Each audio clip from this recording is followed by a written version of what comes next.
The Alternative Digital. Real issues, real talk. At first, we hit your gadgets with our state-of-the-art digitalized mobile studio with the debate on the road behind the wheels.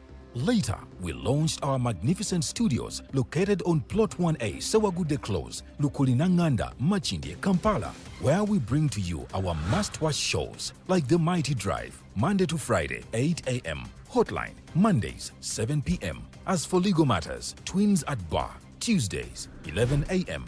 Wednesdays, 6 p.m. is Afro-Caribbean Link, where we connect Africa with the Caribbean. Voltage on Thursdays, 7 p.m., featuring a youthful panel. Interface with Dr. Kiza Besije every Friday, 12 p.m. with his call to action against injustices. Snap Talk, Saturdays, 6 p.m. with the trio. A must-watch, The Political Dice, Sundays, 8 p.m. with the duo that never stammers, and so much more.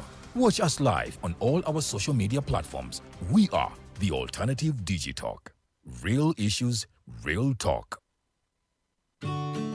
Hey Teddy, have you noticed how little attention science and health issues get in the media? Totally, Edgar, yet science information is very important. Yeah, for sure. That's why the Health Journalists Network is here. How can they help? They are a group of journalists dedicated to advancing public understanding of healthcare issues through impactful reporting on health and science. Oh, really? Yes, they meet up every month with scientists and researchers, policymakers, and activists at the science media cafes. They then relay what they discuss to the public. Does that benefit us? Oh yes, very much so. This helps with health and science literacy for a healthy Ugandan society. Okay. I love getting informed about science and health issues. Health information makes all the difference between life and death. I'll look them up and engage them. That's great. They are based all over the country. Oh, okay. That's interesting, and they should be making real impact. They are empowering health communities through journalism. Journalists can save lives just like doctors.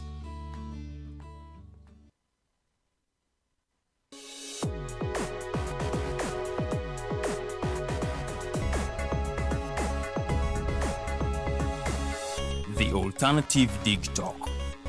Real issues, real talk.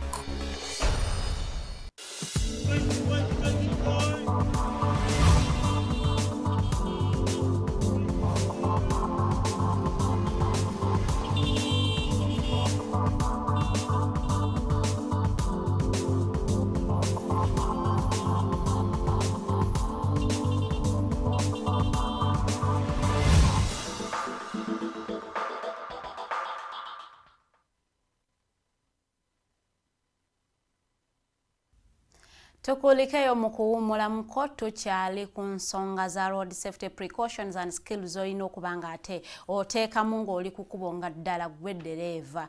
Awalifa abakyala bannaye waliwo waneeno betukola nabagamba nze I can tell emmotoka nga mukyala yagivuga yadde mba simulabye so ogitunako ng'engeri gye beetambula ku kkubo ne mmanyi oyo mukyala.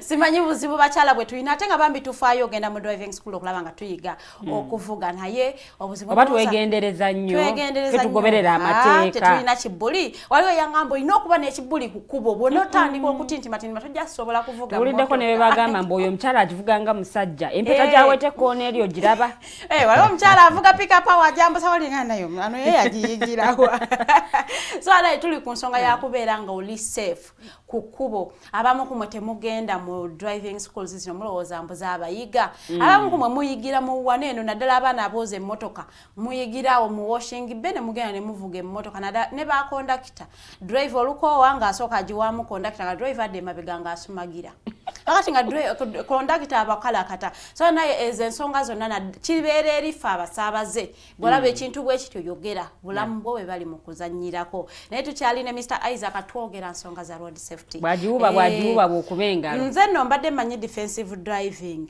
yeno kuvugira ku bampa azin siganya muntu kunyingiramu nkulibwe nti bampa ku bampa manyi nga emotoka z'abakulu convoy eyo abasajja bwe bavuga teri agiyingiramu akodi ndowooza n'abasinga bwe batwe bamanyi defensive driving bwe defensive driving si muzannyo gwa mupiira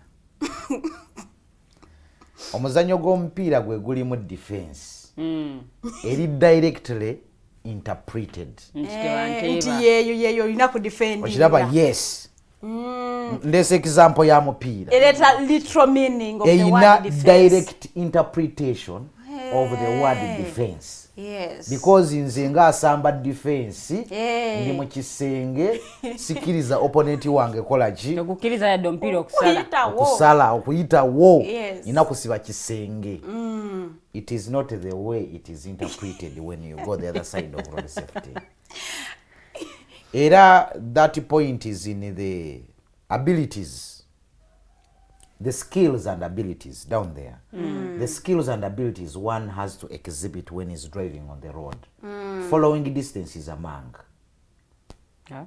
Following distance, that is tailgating. Lyanda kulyanda. Bwe ngenda lyanda kulyanda. Number 1. Etteeka liyinza obutanvunaana nti ngenda. Actually telinvunaana. Nti ka space kwolese ku munno katono. Etteeka terina provision ye erinvunaana nze nga driver. Yes. But in case of anything, Ogenda kona. nze agenda okufunamu obuzibu. Butya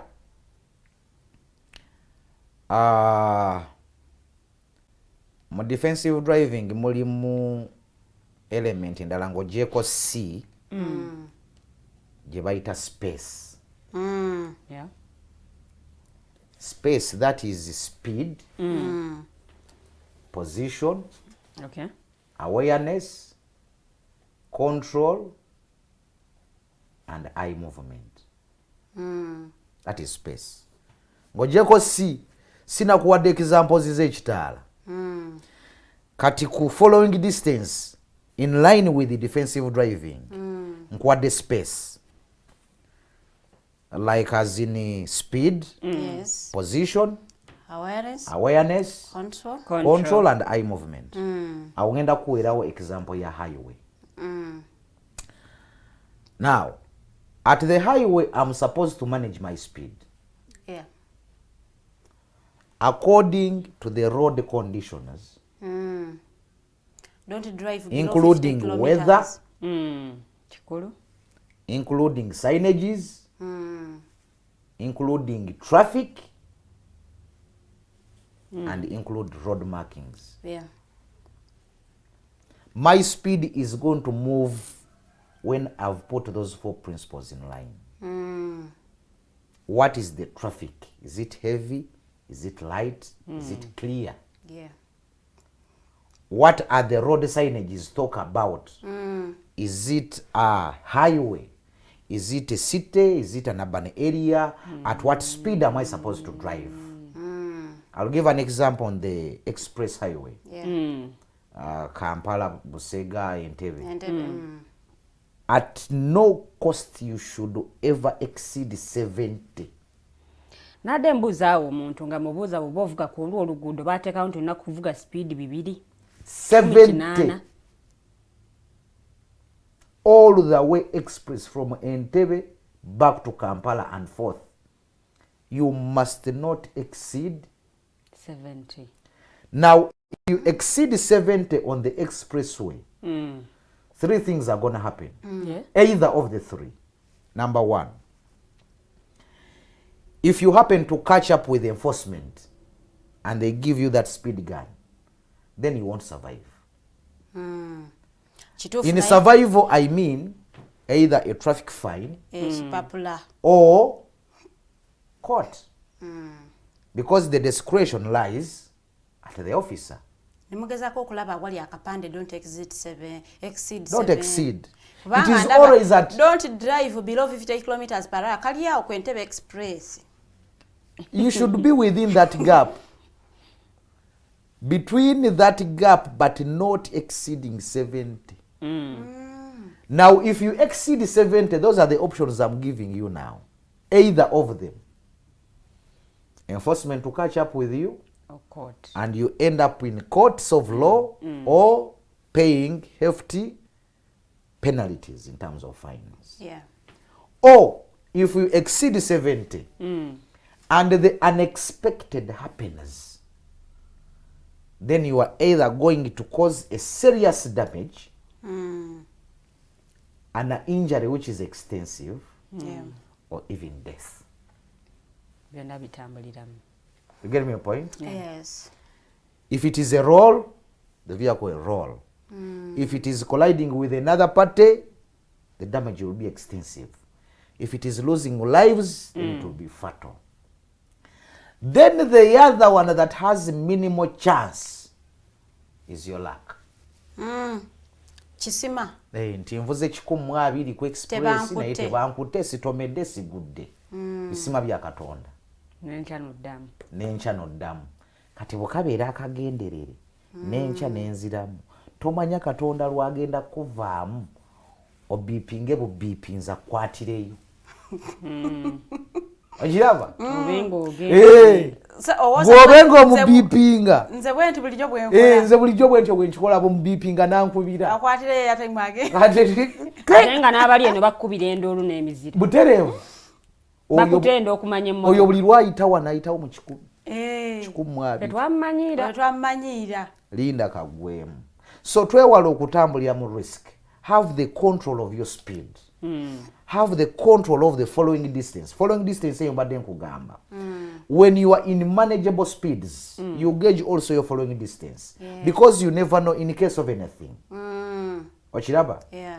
It may not be possible because of our impatience. No. Nti gap wabaawo mita emu oba 2 maaso, like for instance. Omusajja w'emabega ajja kukubira eŋŋombo ofanne nti naafa bufi. Naye ne weebuuza gap eyo gyendeseewo bwe njigatta agenda kutambula. Abamu otagatta waayo ennyiga awo. Akataka najja n'akuddamu. That is positioning. Why do you separate from your self lane to another lane with an intent to disorganize the traffic flow? Kati bwemba sikipinze following distance, like for instance, tuli mu jam, motoka yo maaso efudde. Anything can happen because it is a machine. Masanyalaze gasobola okufa. Oba ebyennaku zino akalimi kayinza okuba kaguddeyo. Mafuta ga bei. Ngenda okuddayo okutandika neegaana. Kati nze ndiryanda kulyanda. How am I going to maneuver?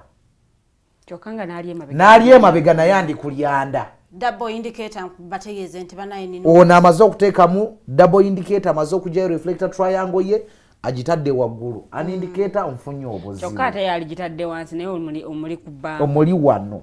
Nowe ku mabega kati awo mutandika. Nyigamu wano. Kolamu board.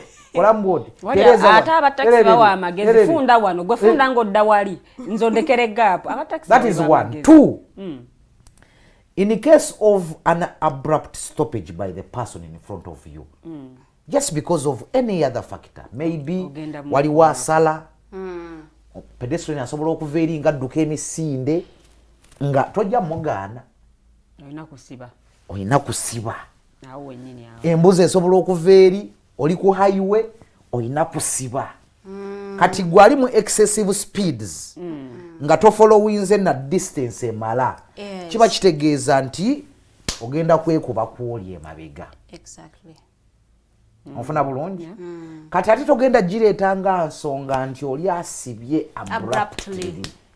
Tanteredde mu indicator. Tantegeezezza. Obudde obwo buyinza okuba tebuliiwo. Asibye abruptly. Kati goli mu 100. Nawe nojja n'omutomera butono. Oli mu 120. Motoka eyo ogenda gicontrolling otya? Which reaction time are you going to take to control that vehicle from 120 to at least 50? Weesobola okugamba nti kati nzikiriza nsobola okusiba. It is not there. Yes. Naye bwe mba nvuga nsanvu nga nkipinze ne following distance yange nga ndi ku highway, unexpected will happen. I have good reaction time with myself. Motoka enja kuba nsobola ogikkirizisa. Jjukira mu kusiba n'oli tasibirawo nti ayimirira awo essaawa eyo. Yes. Egenda bwekendera. Kati ne meters 4 oba 5 ku kkubo za mugaso nnyo. Gojja kulowooza nti kilomita y'ey'omugaso. Ne meters 3, 4, 5 za mugaso nnyo lwakuba mu meters ezo 5 nyinza okukontrolingira mu motoka okuva mu 5 nejja mu 3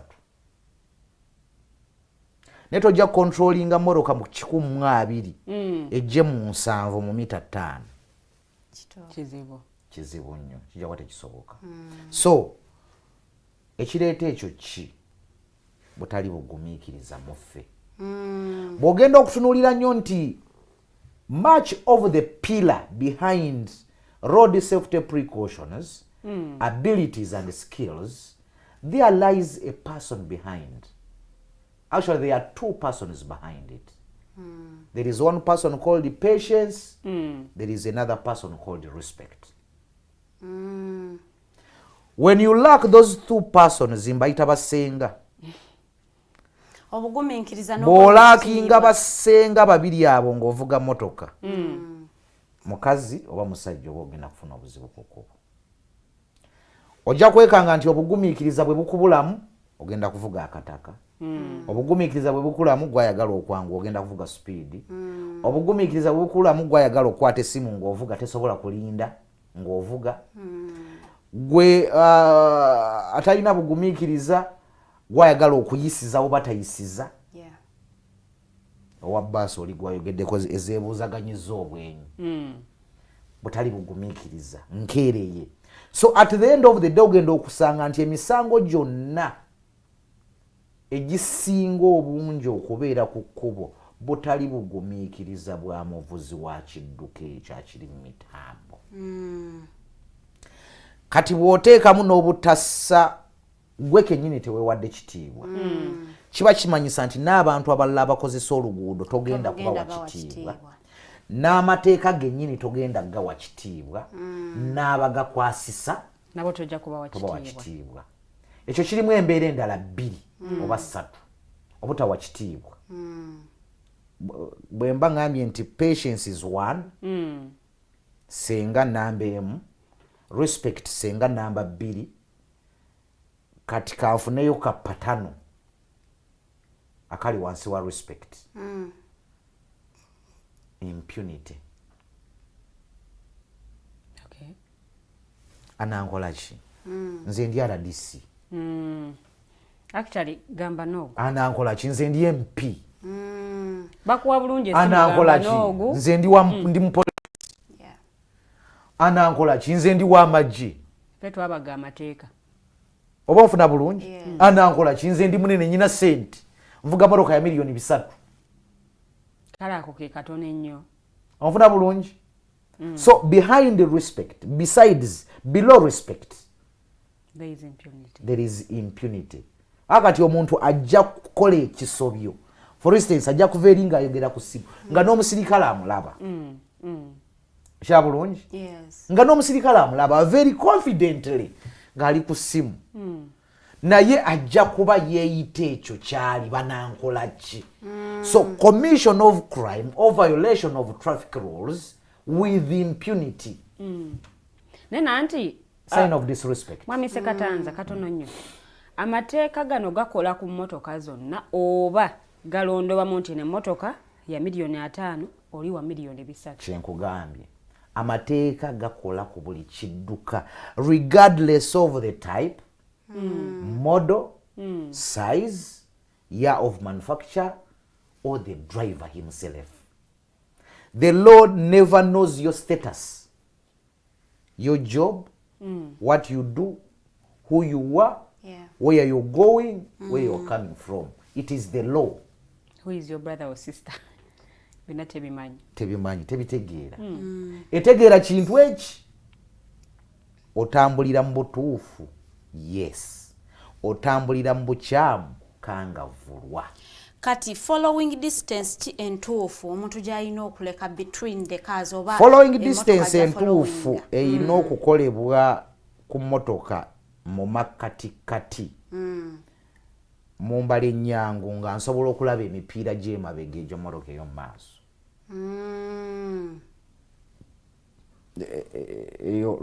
I think ekyo kiyinza okuyamba ekisobolera ddala kasitamba nga nsobola okulaba emipiira gy'emabega egy'emmotoka ery'emaaso then I'm safe. That is in city, urban, and maybe built up areas. Katugambe Central Business District. Naye ani akikola wano mu Kampala wano? Tumanyi tewaliwo kubanga tulaba ekimotoka kibeera ku kasozi bwekiti nga kidde emabega nga tebalina and that is more dangerous. Endulu nevuga. Very dangerous. Kati olaba ekimotoka like for instance a sino truck. Eri ku kasozi bweti eyambuka. Ate tuteekemu ne judgment. Evaluation yeri tuddayo eri ku C. Search, evaluate and execute. Yes. Ekimotoka kino si kyekimu n'akamotoka akatono. Tekijja kugaa nti bwe mba nga ndaba emipiira gya sino truck wali ku kasozi I'm safe. Kuba jjo giri waggulu. Evaluate. Jjo giri waggulu already. Okiraba? Evaluate. Etisa omusenyu ekubyeko ttaani 10. Any slight miss ezo meters 3 nnya z'oleseewo. It's nothing. Muganda wange bagenda kuba ya byatala. Give it space. Give it space. Actually, there is no even standard space. Give it space you feel is enough. Gwayagala andye mabega. Nga bwonoonya naawe okuddukira singa kiba kikuyeewo. Gwe kati gwandye mabega. Alaba nti kyenkola kikyamu. Gwe mpitaako. Gwe genda weegatte wali wakati. Nze nja kuvaako emabega. Patience, element of patience. Element of evaluation. Muleka agende. Search, evaluate, execute. Yeah. Onfuna bulungi? If we go into that, then tujja kubeera abavuzi balungi. Kakati waliwo bano abavuga ebimotoka bino ebyamafuta. Nakikuba ekigwo abasaakinze kubanga bamba bikuba mu trading centers awali abantu nga talowoozeza nti jja kukwata omuliro kitwala obulamu bw'abantu. Now, a crash is unexpected occurrence. Unexpected. I'm with you. It can occur at any time, at any place, without informing you earlier that I'm going to happen. It even happens either knowingly or unknowingly. Omuntu asobola okulaba nti kati emmotoka envudde mu mikono. Kati kangende mu yaaye. I'll give an example. I witnessed an accident sometime back, years back. I think about 10 years ago.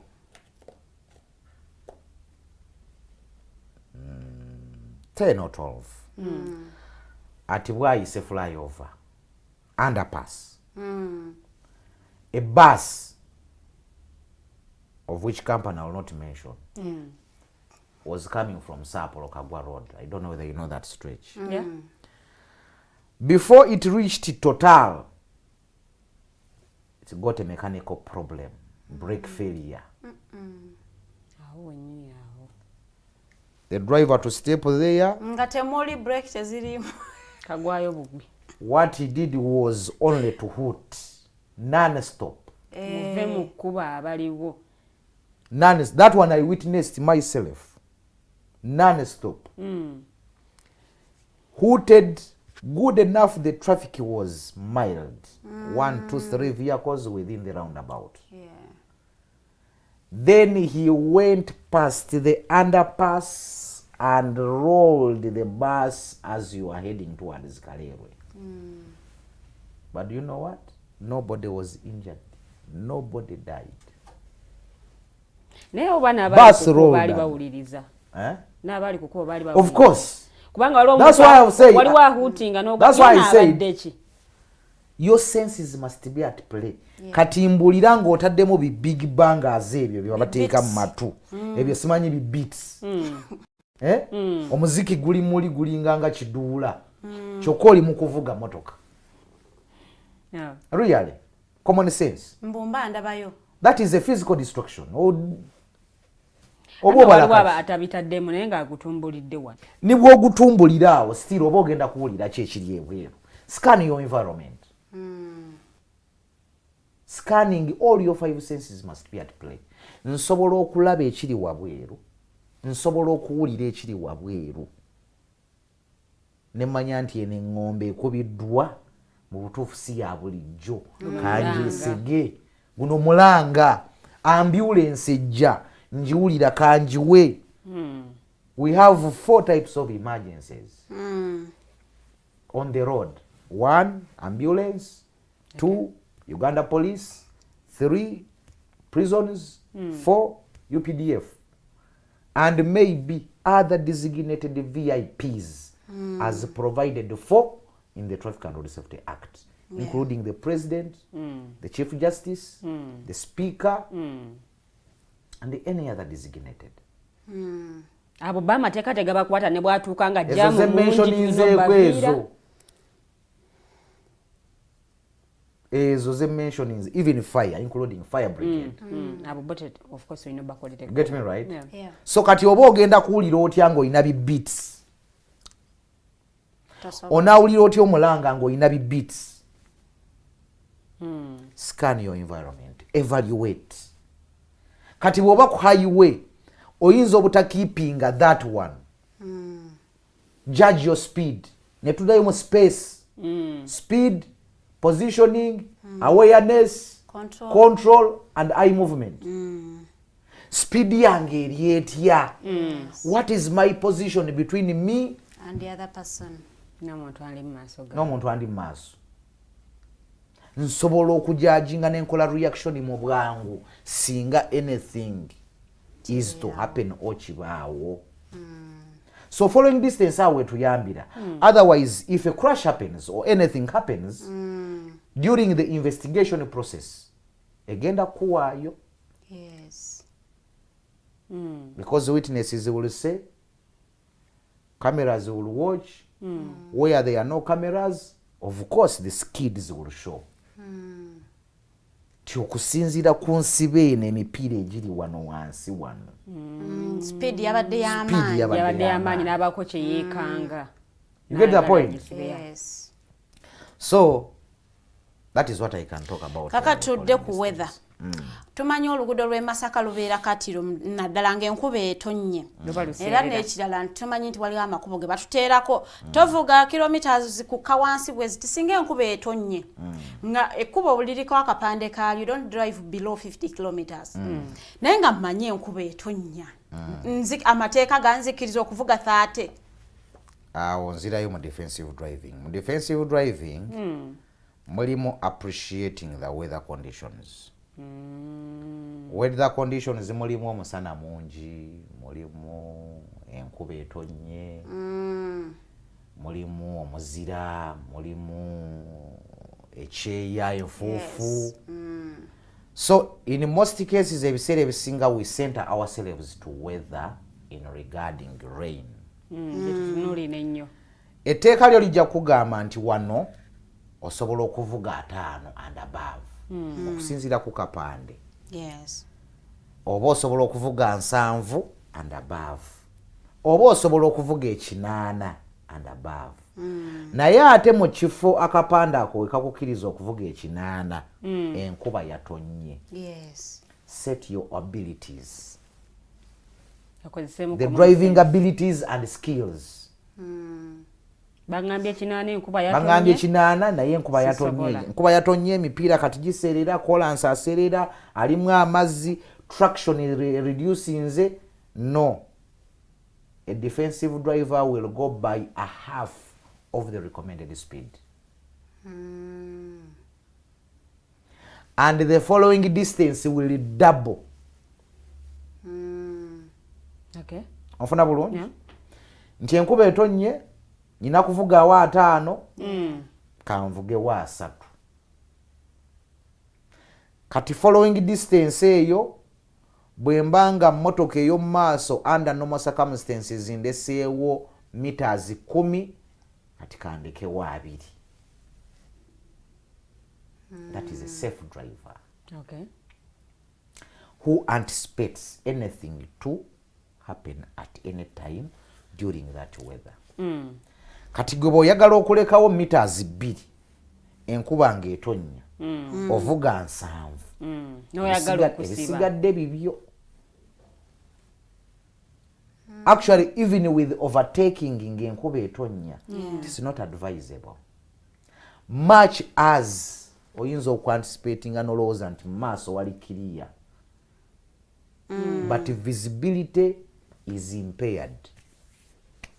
Ezo wipers eziyitako ezo enkuba etonnya tosobola kubeera oba olufu lungi. Oba olufu nalwo lungi. Tolaba kiri mu maaso. Kati motoka zaffe ez'ennaku zino tezirimu buwooma. Yes, kubanga tebusobola kwokya mist oyo owendabirwamu. N'osanga nga sawa yonna oli katambaala olinganga moroka agirwaziza senyiga obeera osiimuula buli kuba taxi obutawulo osiimuula because you cannot avoid it. Toyina bugumiikiriza bugamba kanyimirire enkuba esooka ekye. Olina okugenda ate toyagala kugoberera ebyo by'olina kugoberera ng'oggyeko amateeka. Goberera ebyo by'olina kugoberera. Okay, njaga kuyisaawo ekibuuzo kya mukulu David agamba mbuuliza mwami Isaac. Bwe mba njagala okukyusa class ya permit nina okuddayo mu driving school ate n'ensoma buto. Si kukyusa nga bw'akyogedde wabula kulinnya class. Ngenda kuwa ekyokulabirako nti mwami David oyinza okuba ng'olina class B. Class B ekusobozesa okuvuga abantu abatali waggulu wa 7 nga yeggwe wa 8. Kati okulinnya ku bantu abasukka 8 okudda waggulu oba olina okubeera ne class ya D1. Kati D1 eyo erina obukwakkulizo. Ekisooka nti permit yo ejja kubanga erina okubanga emaze emyaka 5 ng'eri mu buweereza. Kati bw'enaamala ogiweza emyaka egyo 5 gw'ayagala okuvuga abantu 9-10 n'okudda waggulu olina okuddayo okusoma mu driving school. Nti kati luli najja n'ensoma ey'abantu 5, 6, 7. Kati nzize kusoma y'abantu 8, 9, 10 n'okudda waggulu 14. Kati bakusomese. Bwe banaamala okusomesa bakuwe recommendation nti wasomye ogende wa inspector of vehicles akutestinge nti osobola ogivuga then ogende bakonere mu class. Tova buvyeno n'ogamba nti kati nze 14 mbavuga neewulira nayiga kangende ku test ye 14. Kangende ku test ye 14. Ogenda kubanga afaananye nga kondakita owakamunye ayigira ku mulimo. Naye ate Katonda lwali muvaamu ajja kwejjusa lwaki yayigira ku mulimo n'atafuna bisaanyizo. So totambulira mu mbeera ya kabwereege, tambulira mu mbeera entuufu esobola okuwa ekintu ekituufu n'abantu abalala obawa ekitiibwa osobola obatambuliza mu mbeera entuufu. Kati olonva ku D1 ngenda ku D2 nzirayo mu driving school. No isa. Gwe manya nti buli class gy'oba oyagala. Ogenda ne bakutraininga kweye emmotoka gy'oba oyagala okuddako okuvuga. Nti ngenda vuga basi. Yes, okuddayo. Ne bweba pikipiki nyinza okubanga nyina class 4. Nenga sivugangako piki. Tekitegeeza nti nkeere ku makyanvuge buvuzi piki. Apana. Abaana ba piki ngate. Oyina okuddayo osome. Bakakase nti ogimanyi era ogivuga era ogoberera n'amateeka gaayo. Bakutestinge, bamala okutestinga, bakoneremu ogenda ofune class eyo. Bwengenda mu driving school nenjiga okuvuga nempita ebibuuzo nenfuna permit nesivuga nemba ne permit yange nga ntambula nayo naye nga sivuga kidduka kyonna. Emyaka gino gye mba mmaze nayo bwe gibanga 5 nga sina kidduka kyenvuze gibalibwa nti mbadde nvuga gibalibwa mu mateeka naye nga ate nakoma kuyiga luli gibalibwa. Kati gwe bw'oba omaze emyaka gyegi ng'olina pamiti yo ekyaliko tennaba kuggwako kale kanjibala eri mu window between 1 year and 4 years warenewinga okola ya myaka 5 naye omaze emyaka 4 kitundu oba 4 tovuga olw'embeera emu oba endala. Kati bw'okomawo okuvuga self assessment ekubeeremu. Nzira mu driving school oba Oyinza okugamba they are refresher courses. Yes. Oyinza okugamba nze nkomyewo to refresh. Nkomyewo to buyingizi kidduka. Okay. Nkomyewo to refresh. Nkomyewo kwejjuza, kwezza bujja. Nemo negotiating terms. Okay. No regaining your stability on the road. No regaining your confidence.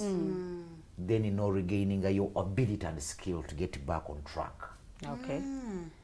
Kati your self assessment ye gwaje ekolera.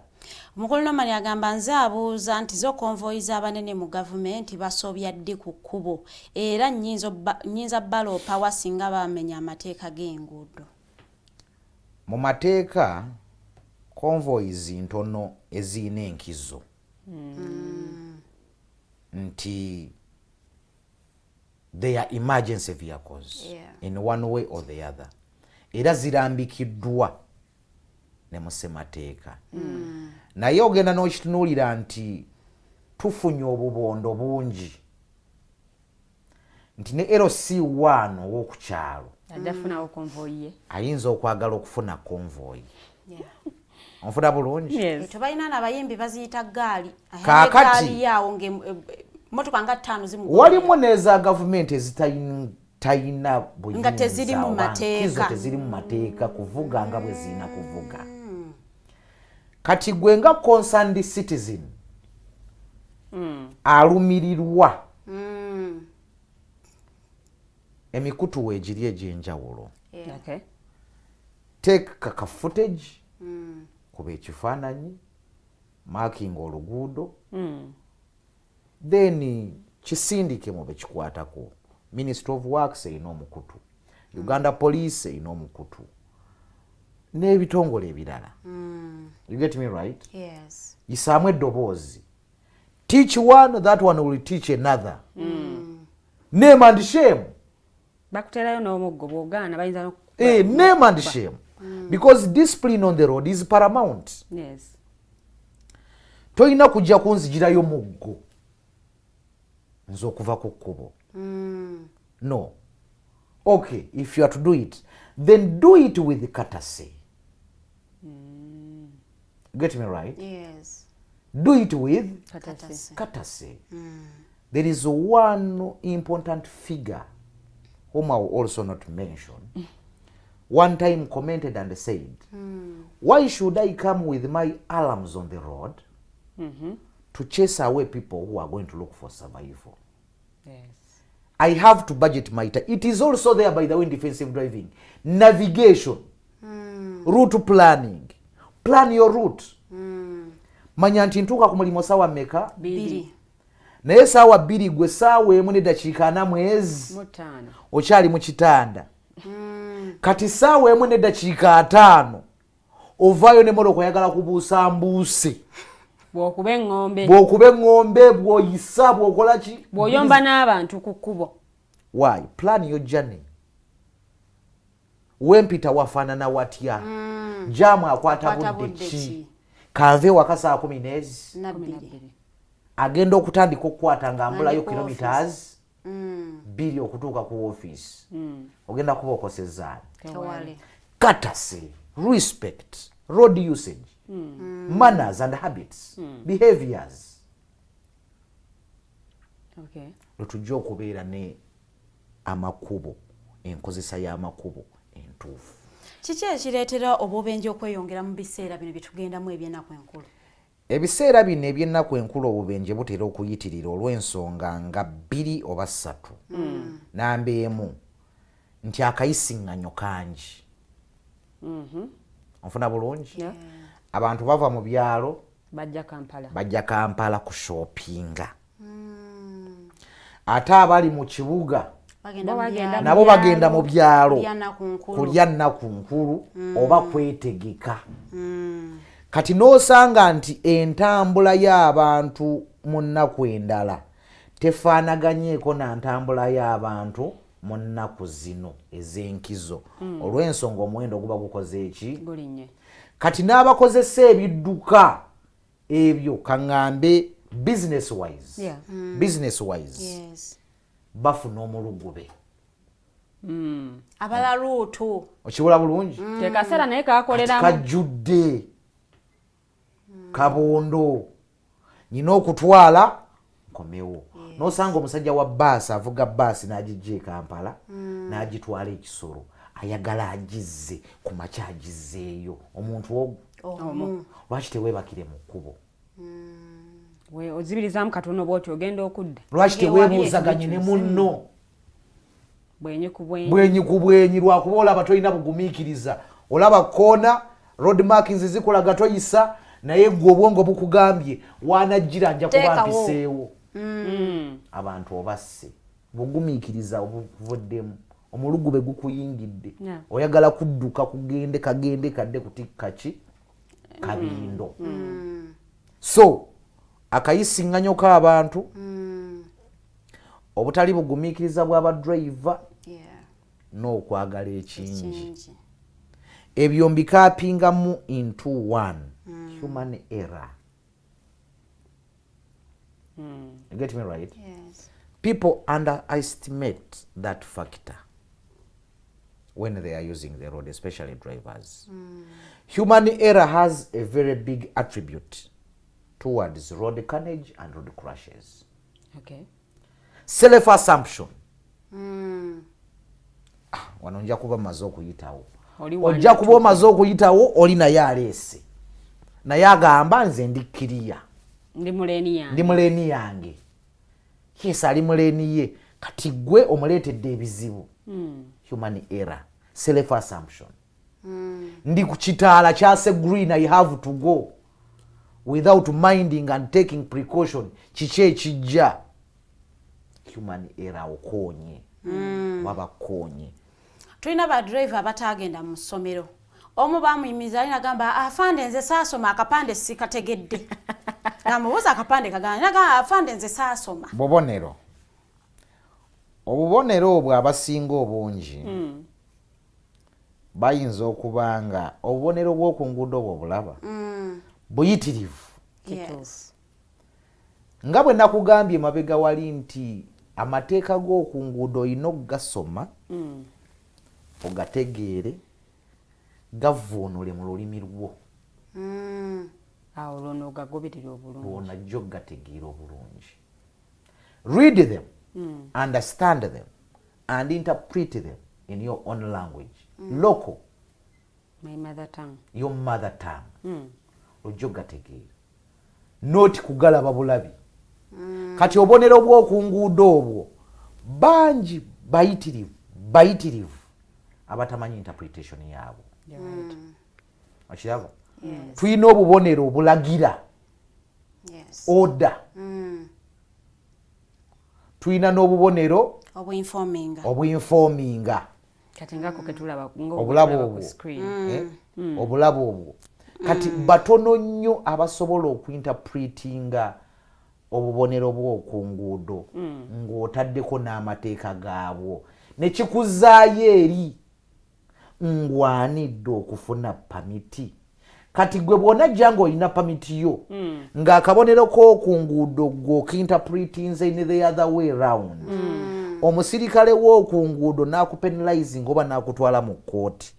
Nenye yakusomesa oba weenenye. Olwo abatamanya zebra crossing. Yes. Nenye yakusomesa oba kola ki? Weenenye nti tewafaayo. Lwakuba omusirikale gwe omulaga nti wasoma. Olina degree era ogikutte mu ki? Mu ngalo. Era takudawutinga nti tewakola ki? Tewasoma. Ekitegeeza ky'okola, it is an unintended act. Okay. Traffic laws, traffic rules, traffic offending, they are of strict liability in nature. Okay. There is no investigations. It is your yes against his no. It is your no against his yes. You go and battle your case in court. The fact remains you have committed a traffic offense. Your proof you have a driving license, which means you passed there. Mwami Ssekatanza, olowooza enguzi si yeereetedde obubenje okweyongera nti ofiisi ajja kukwata omunyigemu. Omunyigira wali awatali kamera oba obanga amubuuzaako amusiibula omunyigemu akuleka ogende. Happiness. Omusajja yagamba ki n'atunula ku kyesatu n'atunula ne ku mpingo n'atunula ku kyesatu n'atunula ne ku kugamba nga alabira ddala now atwale kyaleka ki engozi eyo giraba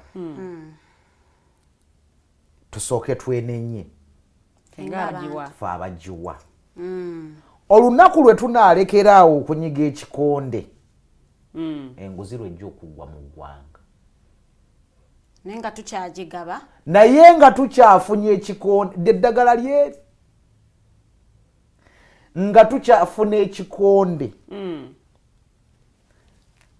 kola omusango gwekolere weetikke musalaba gwo nkutwala mu kooti tugende mbitebye omusango ngukoze nkuwa fayini kkiriza omusirikale akuwe fayini genda osasule lwakuba bw'onaasasula fayini eyo kijja kuba kitegeeza oyize ogwo omusango tojja guddamu naye bw'onaanyiga ekikonde emipiira gyo nga mifu ne gw'okinyigira naye oba oli awo tajja kigaana olw'embeera emu oba endala ekitegeera bulungi njetaaga abeewe balya naawe kati ajja kubanga atadde obulamu bwabo abakozesa ekidduka ekyo mu matiga lwakuba emipiira tekuli naawe kennyini ajja kuba akusizeemu ensigo egamba nti mwolina okutambulira buli lwonaaba nga olina ekisobyo oba ntegeera bulungi naye singa nzijanga emipiira gyange giweddeko ate buvunaanyizibwa bwange nga nannyini mmotoka ogiteekako nampa ekipapula neŋŋenda nenkisasula sijja kukkiriza kusasula ekipapula kyakumeka kyakubiri nja kgenda nteekeko omupiira ogwo which means ekyo nkoze eki nkinogedde ddala anti mubagamba waliwo abamu aba traffic just bo balina sizoni yaabwe mu sizoni y'okuddiza abaana ku masomero awo bakwata n'ebitaliimu ajja kusanga nga buli kimu okirina afune kye yeekwasa mbu emmotoka yeriko entuufu very good afune kye yeekwasa nti ettaala lyerimu lyakalizibiriza naye nga lyakabulungi nzirayo wali nti buli lwogenda mu driving school ng'ogenze kuvuga you will be embroiled in road safety challenges from the day you will start driving on the road up to the day you will retire. Lwaki, you will have no base of confidence to challenge an office on the road. Okay. Batobimanyi abamu bavuga with impunity. Okiraba kati nze toyina musango gojja kunkwata nga simanyi. Era gojja okunkwata nja kubanga ukoze nga nkimanyi nkoze eki nguzizza era bwe kuba kwetonda netonde bwe kiba kipapula nzikirize bakole ki naye nja kuba nkola ki naye waliwo omuntu atayina basis moral support from his inner to stand and challenge enforcement simply because he doesn't know completely and also abamba abamanyi naye ofisa bwamuyimiriza kituufu talina mipiira n'amubuuza afande emipiira gya benzo gimanyi bwe gigula wagula yaki ate kagimanyi bwe gigula. Let me tell you something. Oli ajja kugamba nze ndi munnamateeka kati mugina emipiira ginnema oggula. We should live into a world whereby anything you consume or anything you are able, like for instance, I'll give an example of this phone. If I went into the phone market and I bought this phone, I should be able to buy it 5 times.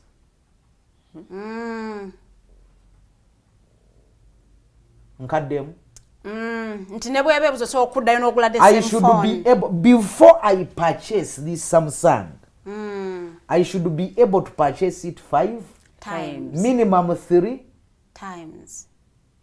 Najigula milioni 2. Najigula milioni 2 ekitegeeza nyina milioni 9 oba 6 oba 7 za ziri wali bwe bakeera enkya ne bagibba. I just walk back in the phone booth and buy another one. Bwegwa wansi nebetenteka, I should be able to walk back in the same shop and buy another one. Awongolawo screen. Kakati Yes. Nkuddayo ku motoka wali. emipiira giweddeko ate obuuza musirikale nti omanye emipiira gya Benz wegigula wagula yaki. If you can buy a Benz of 130 million and you cannot manage a tire of 1 million, then you are in a negative economy of yourself. I can manage na see a priority. It is a priority simply because you opted it. So you must go and abide by its norms. Jirise nga bwe ino okulia.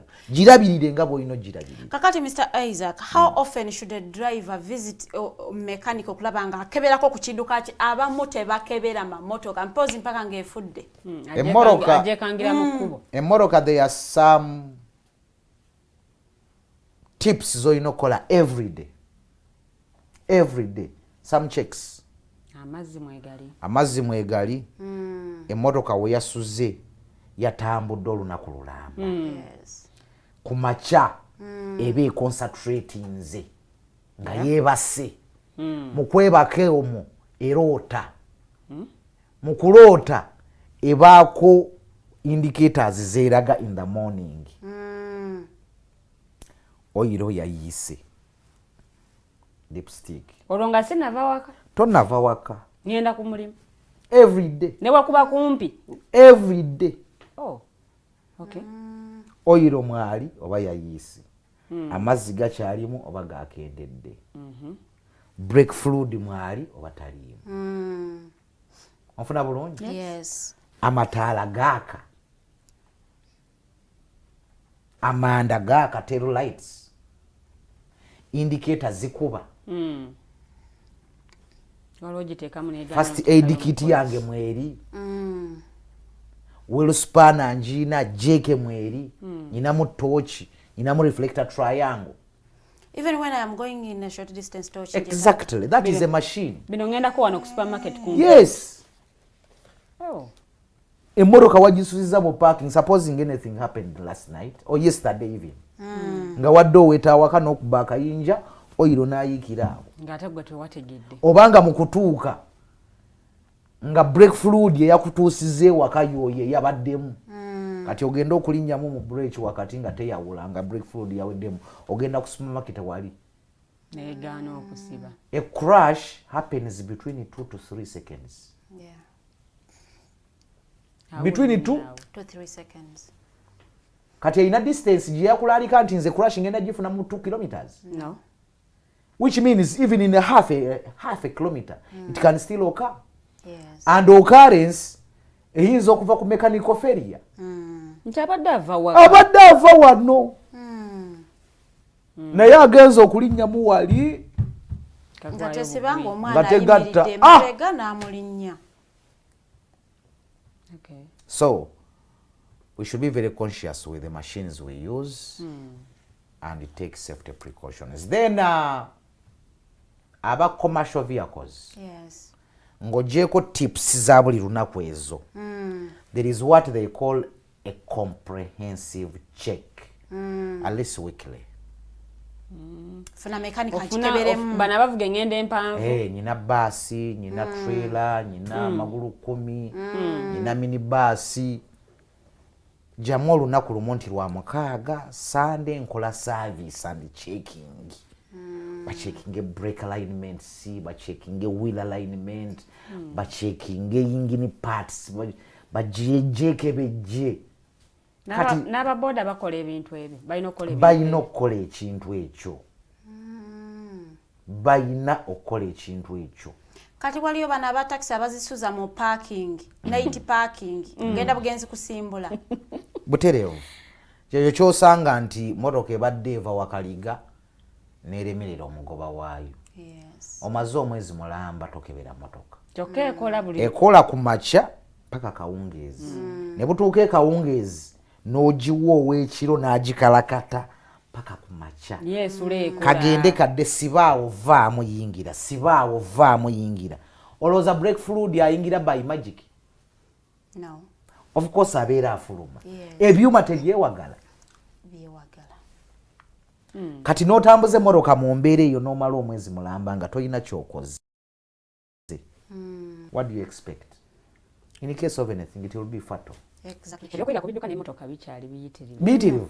By the way, road safety is a wide subject that cannot even end tomorrow. Kati bano abeewaayo n'ayimirira wakati mu kkubo ng'alaba jjaamu akutte n'aziyimiriza ezeeno n'ateeza eri. Bwe wabaawo obuzibu buno omuntu oyo yanenyezebwa. Muntu ki? Kati nganze bwe nnaalaba nga jjaamu oba emmotoka zitambula mu direction etali ntuufu neneetuma. Neweetuma. Bwe wabaawo obuzibu bwonna obutuukawo nga nkola omulimu ogwo. Obanga emmotoka ne zeetomera naye nga nze na directings oba obubi. Nenyezebwa nze abadde yeetumye. Kisinziira. Okusooka tolina kwetuma. Ndi scout. Si mulimu gwo. Fine, oli mu scout, oyambye okoze bwannakyewa. Naye obwannakyewa bw'okola obwo manya nti obukola mu bumanyirivu. In the case of anything, you are able to answer and defend.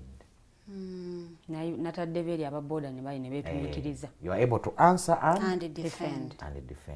Okay. Owene ensonga lwaki weetumiikiriza. Okay, thank you so much, Mr. Isaac. Munnaye bule tufuna akadde tuleeta waneno Mr. Isaac Ssekatanza okulaba nga ate ababangulamuko zino refresher courses abamu temufuna budde kuddayo mu driving school okulaba nti ozifuna naye bwe tumuleeta n'atula naffe for 1.5 hours obeerako kyeweeyigiriza oba kyewejjukanyizaamu nogamba mpozi wabeerayo obupande nina okubugoberera ku kkubo oba nina okubeera nga nkebera ekidduka kyange mpozi n'ekira kyenjize nti omuntu weetaaga overwork akawo gyetaaga nnyo keberanga mmotoka yo buli kumaca genda kubanga Mr. Isaac kugamba waye dakiika zo 10 sibula abatulabye olunaku lwaleero ndoza tuve wano abatulaba abavuzi leka mbateeke mu category emu nti all road users. Yes. Road users mulimu abavuzi b'ebidduka mulimu abasaabaze obafa abazirinnya mulimu abagoba ba pikipiki abagoba b'eggaali n'abatambuza ebigere. Ffenna kitukakatako okubeera nga tumanyi enkozesa y'oluguudo. Bw'atambuza ebigere mmanya w'olina okusalira butya bwe nnyina okusala era nsaliddewa nsaze ntya. Bw'avuga manya bw'olina okuvuga ovuze eki ovugiddewa era ovuze kiriwa. Gw'omusaabaze naawe manya obuvunaanyizibwa bwo. Bw'olaba nga driver akuvuga mu mbeera etasaana oba etaweesa kitiibwa olina olukusa okumuloopa eri abo obuyinza. Oyinza okukozesa omutimbagano, oyinza okukozesa essimu ezikuweebwa ebitongole ebyenjawulo nga poliisi nga minisitule ya wakisi n'ebitongole ebirala n'okuba ne basobola okubeera nga bamufunza mu kafo akaddako n'abitebya. Naye bwe tunaagoberera amateeka g'oku nguudo n'engeri gye tugakozesa tujja kubeera abavuzi balungi nga badriver, tujja kubeera abakozesa oluguudo oba balungi ng'abatambuze oba abasaabaze oba abavuzi b'ekidduka ekirala. Mpozi nsembyayo okutumira omumbejja wange Princess Fatuma Namazzi, muwala wange Amal Milfat Nganwa, muwala wange omulala Princess Amira Nakayinda, ntumirako baganda bange Muzeyi Zabs z'abasajja, Mr. Kayinda Eddie Nasa Serunjo Jinginiya, Nakayinda Hanifa Senga City Green Valley, n'abalala abakozi b'enkola nabo mikwano gyange mwenna. Eddie Master Safe sikwerabidde, ali mu Kiibi, mubeere bavuzi balungi mbamanyi muvuga, mukozesa oluguudo, mubeere n'obugumiikiriza, muwe ekitiibwa abakozesa enguudo, nammwe mwewe ekitiibwa nga mukozesa oluguudo. We shall be better and good ambassadors of the road to teach the rest in the future. Mbagala nnyo, Mukama abankuumire.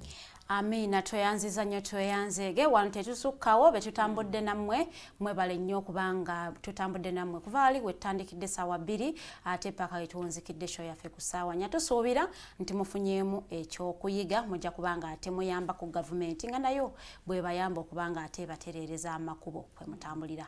Mubeere bulungi, mweraba.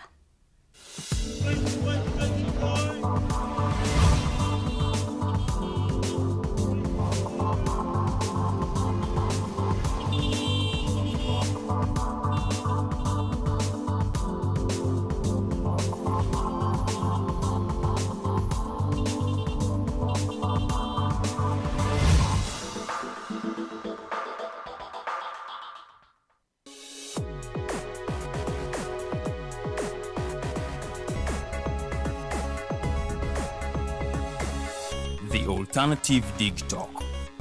Real issues, real talk.